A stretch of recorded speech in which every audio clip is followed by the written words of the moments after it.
Boubacar, long live! Boubacar, long live! YPF, long live! YPF, long live! Boubacar, ay gloto! Boubacar, ay gloto!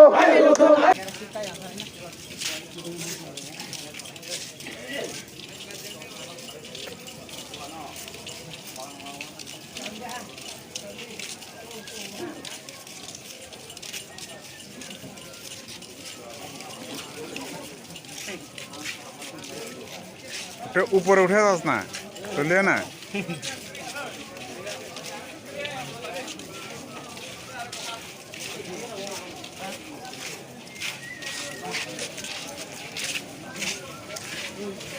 আগুন জ্বালা দিব শহর কেনা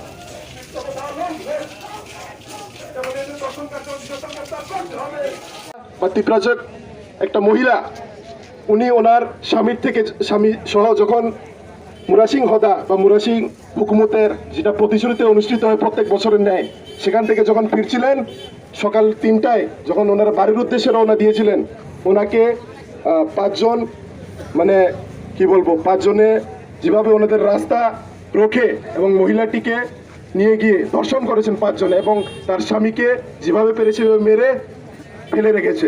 তো এর বিরুদ্ধে আমাদের আজকের এই আন্দোলন, আমাদের এই বিক্ষোভ কর্মসূচি। আমি সকলকে বলতে চাই এটা শুধুমাত্র প্রথম মানে ফার্স্ট টাইম না, এটা আমরা এই 70-72 বছরে আমাদের ত্রিপুরা রাজ্যের ইতিহাসে এটা শুধুমাত্র একটা ফার্স্ট টাইম নয়। আমরা দেখেছি আমাদের ত্রিপুরা রাজ্যে প্রত্যেকটা জায়গায় প্রতিনিয়ত যারা রেপিস আছে বা যারা তিপ্রাসার আছে মেইনলি কোনো প্রকার জাস্টিস পায় না। আজকে আমরা দেখেছি 19 তারিখ যখন এই বর্বরিচিত মানে কি বলবো বর্বরিচিত ধর্ষণ বা এই একটা যে হিনিয়াস ক্রাইম সংগঠিত হয়েছে এরপরে আমরা দেখছি কি ওনাদেরকে গ্রেফতার করা হয়েছে, কিন্তু এখনো পর্যন্ত আমরা স্বরাষ্ট্র দপ্তরের প্রতি এবং মুখ্যমন্ত্রীর প্রতি আমরা দাবি রাখি যে হিনিয়াস ক্রাইমের জন্য ওনাদেরকে ফাঁসির অর্ডার দেওয়া হোক।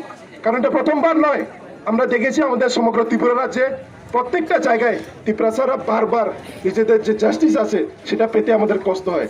সেজন্য আজকে এই বাজারের মাধ্যমে আমি প্রত্যেকটা জনসাধারণকে সেই তিপ্রাসা হোক নন তিপ্রাসা হোক সেই হিন্দু বেঙ্গলি হোক মুসলিম বেঙ্গলি হোক সকলকে আমি উদ্দেশ্য করে বলছি আমরা যদি জাস্টিস পেতে হয় আমাদের একটাই মূল মন্ত্র সিদ্ধান্ত সে একতাবদ্ধ যদি আমরা না হই আমরা আমাদের জাস্টিস আমাদের ন্যায় বিচার আমরা কোনোদিনও পাবো না। সেজন্য আমি তীব্রমতার তরফ থেকে YTF এর তরফ থেকে এবং TWF এর তরফ থেকে এই বাজার এলাকায় প্রত্যেকটা মানুষকে বলছি আপনারা একতাবদ্ধ হন, আপনারা এক হন। আপনাদের যে জাস্টিস বা আপনাদের যে ন্যায় বিচার সেটা যদি আমরা নিতে হয় আমাদের এই আন্দোলন তীব্র থেকে তীব্রতর করতে হবে। আপনারা জানেন জুলাইবাড়ি যে আজকে অ্যাসেম্বলি কনস্টিটিউয়েন্সির একটা মেয়ে কয়েক বছর আগে কি বলে সুপ্রিয়া মগ বলে একটা মেয়ে সেটা পর্যন্ত রেপ হয়েছিল, এর বিচার আজকে আমরা এখনো পর্যন্ত পাইনি।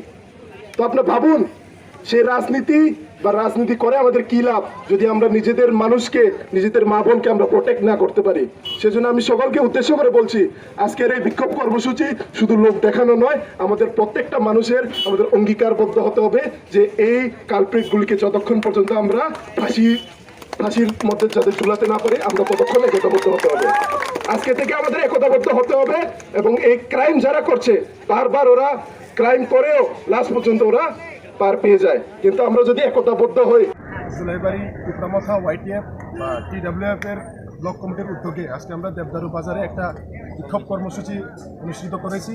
এই বিক্ষোভ কর্মসূচি অনুষ্ঠিত করার মেন কারণটা হচ্ছে আপনারা সকলেই জানেন গত 19শে নভেম্বর প্রতিশ্রুতি মুরাসিং হদা হুকুমতের বা রাসমেলা থেকে একটা জমাতিয়া দম্পতি নিজের বাড়ির উদ্দেশ্যে যখন ফিরছিলেন তখন টেপানিয়া পার্কের কাছে ওনার যে বাইক ছিল, যে বাইকে করে ওনারা দম্পতিরা ফিরছিলেন বাড়িতে, সেই বাইকটাকে ধাক্কা দিয়ে 5 জন রেপিস্ট যারা সেই মেয়েটিকে বা সেই মহিলাকে সেই তিপ্রাসা মহিলাকে নিয়ে গেছেন এবং তাদেরকে সেই 5 জনে মিলে যেভাবে ধর্ষণ করেছেন এবং তার স্বামীকে যেভাবে পিটিয়ে এক সাইড করে রেখে দিয়েছেন, ফেলে রেখে গিয়েছেন। তারপর সকালে উনি নিজের জ্ঞান ফিরে পেয়ে বুঝতে পেরেছেন যে ওনার সাথে যে বর্বরচিত যে একটা একটা হিনিয়াস ক্রাইম হয়েছে, এই ক্রাইমের বিরুদ্ধে আমাদের সকলকে সোচ্চার হতে হবে। সেই সোচ্চার হওয়ার উদ্দেশ্যে আজকে আমরা এখানে মশাল র্যালির মাধ্যমে প্রত্যেকটা অংশের মানুষকে, প্রত্যেকটা অংশের জনগণকে, বিশেষ করে তিপ্রাসাদেরকে আমরা এটাই বলতে চাই, এটা আমাদের সাথে এই ঘটনা শুধুমাত্র প্রথমবার নয়। এর আগেও আমরা দেখেছি সেই জুলাইবাড়ি অ্যাসেম্বলি কনস্টিটিউন্সির সুপ্রিয়া মগ নামে একজন মেয়ে গত কয়েক বছর আগে উনি রেপ হয়েছেন, কিন্তু এর জাস্টিস আমরা এখনও পাইনি। কিন্তু আমরা দেখা গিয়েছে যে এখন আমাদের বর্তমান রাজ্য সরকার, আমাদের বিপ্লব দেবের সরকার, যখন 2018 ইলেকশনের আগে অনেক প্রতিশ্রুতি দিয়েছেন যে সুপ্রিয়া মগের জাস্টিস আমরা পাবো, কিন্তু এখন আমরা কোনো প্রকার জাস্টিস পাইনি।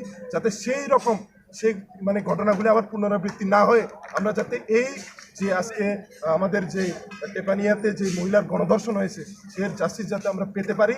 এবং স্বরাষ্ট্রমন্ত্রী আমাদের মাননীয় মুখ্যমন্ত্রী বিপ্লব দেবের কে উদ্দেশ্য করে আমরা বলবো যে এই ঘটনাকে আপনি একটু দৃষ্টিগোচরে নিন এবং এর সুষ্ঠু তদন্ত করে যারা রেপিস ওনাদেরকে ফাঁসির অর্ডার দিন। না হলে আগামী দিনে শুধুমাত্র তিপ্রামথা নয়, শুধুমাত্র YTF নয়, শুধুমাত্র TWF নয়, সারা ত্রিপুরা রাজ্যের তিপ্রাসারা যখন গর্জে উঠবে তখনই আপনি বুঝতে পারবেন যে তিপ্রাসারা কতটুকু আজকাল সংঘবদ্ধ আছে, কতটুকু আমাদের মধ্যে খাঞ্চা আছে। এই কথা বলে আমি আমার কথা এখানে শেষ করছি। আমরা